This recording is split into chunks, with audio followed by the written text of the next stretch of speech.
Hai guys, welcome back to my channel. Saya Hilke Natalia Wargono dengan NPM A1A022069 Pendidikan Bahasa dan Sastra Indonesia Universitas Bengkulu. Jadi di video kali ini kita bakalan bahas tentang bab 14 yaitu Total Quality Management. Nah, dari teman-teman udah ada yang tahu belum apa itu Total Quality Management? Oke, langsung aja kita bahas. Konsep dasar Total Quality Management atau TQM itu adalah untuk mewujudkan mutu pendidikan yang tinggi dan unggul.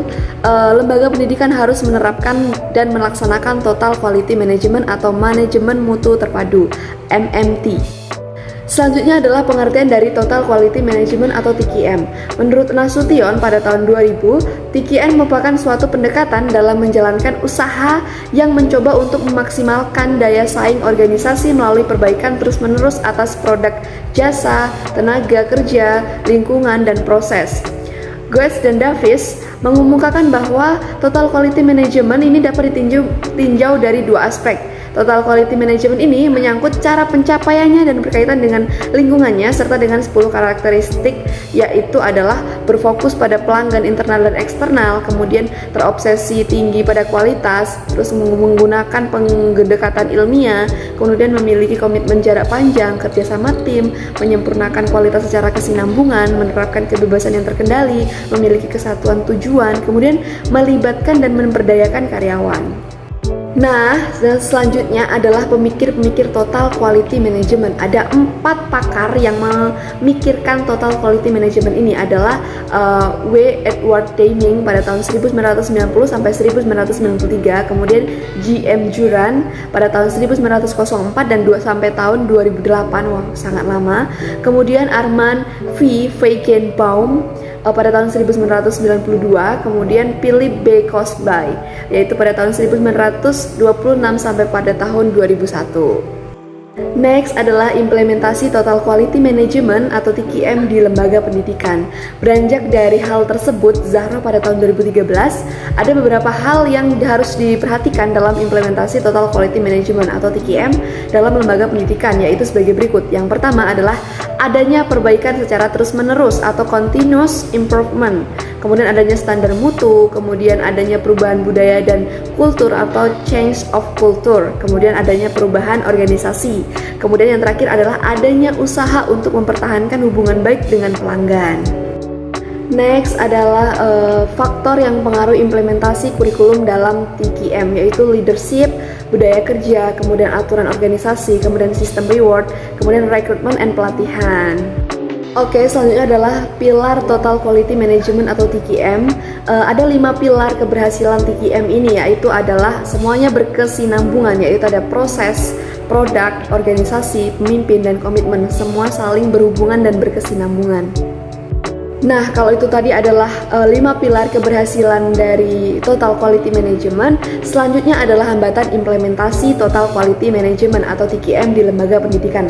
Setidaknya terdapat 2 faktor yang dapat menjelaskan mengapa upaya perbaikan mutu pendidikan selama ini kurang dan tidak berhasil.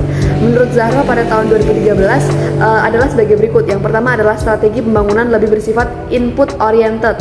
Kemudian pengelolaan pendidikan selama ini masih bersifat makro oriented. Kemudian diatur oleh jajaran birokrasi di tingkat pusat. Kemudian menurut Vasco, pada faktor kesuksesan manajemen mutu pendidikan antara lain adalah yang pertama adalah kepemimpinan yang kuat, perbaikan sistem secara berkesinambungan, kemudian metode statistik, dan memiliki visi dan nilai yang bersama, pesan dan perilaku konsisten tersampaikan kepada pelanggan. Next adalah filosofi baru. Dari filosofi mutu produk mempunyai beberapa prinsip sebagai berikut. Yang pertama adalah tidak ada pendekatan tunggal untuk memecahkan masalah mutu produk dalam organisasi. Kemudian yang kedua adalah produk bermutu prima hanya dihasilkan oleh organisasi yang mempunyai struktur organisasi yang baik, proses produk yang andal, dan manajemen pembelian bahan baku juga sangat baik. Dalam penerapan Total Quality Management dipermudah oleh beberapa piranti yang sering kita sebut sebagai alat TQM. Alat-alat ini membantu kita untuk menganalisis dan mengerti masalah-masalah serta membantu membuat perencanaan. Ada 8 alat TQM yang diuraikan sebagai berikut. Yang pertama adalah curah pendapat atau sumbangan pendapat brainstorming. Kemudian diagram alur atau bagan arus proses. Kemudian ada analisis SWOT. Analisis SWOT ini adalah suatu alat analisis yang digunakan untuk menganalisis masalah-masalah dengan kerangka strength atau kekuatan, weakness, kelemahan, kemudian opportunities, peluang, dan threat atau ancaman. Kemudian ada ranking, preferensi, kemudian analisis tulang ikan juga dikenal sebagai diagram sebab akibat. Kemudian ada penilaian kritis, kemudian ada benchmarking yang merupakan proses pengumpulan data dan analisis dari organisasi kita dan dibandingkan dengan keadaan yang di dalamnya.